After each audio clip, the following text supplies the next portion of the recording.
يقول الرسول ابتعد عنها إذا صار قتال بين المسلمين، هذه فتنة، هذا من الفتن أن يكون هناك قتال بين المسلمين.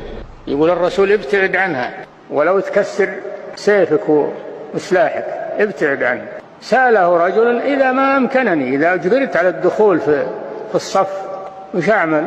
شوف الصحابة رضي الله عنهم لحرصهم على دينهم يسألون عن الأحوال وش يسوون في الأحوال. فقال رجل يا رسول الله أرأيت إن أكرهت حتى ينطلق بي إلى أحد الصفين؟ يقول أنا من برايح ما استطعت بعتزل، لكن إذا أكرهت على أني أدخل في القتال بين المسلمين. فيضربني رجل بسيفه أو يجيء سهم فيقتلني.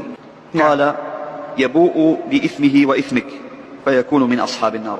إذا أجبرت على الدخول في الفتنة وقتلت فأنت ليس عليك ذنب، أنت مكره إلا من أكره وقلبه مطمئن بالإيمان.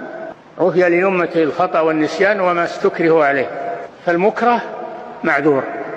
فإذا قتله أحد من الفئتين فالإثم على القاتل، وأما المقتول فيكون شهيدا عند الله سبحانه وتعالى.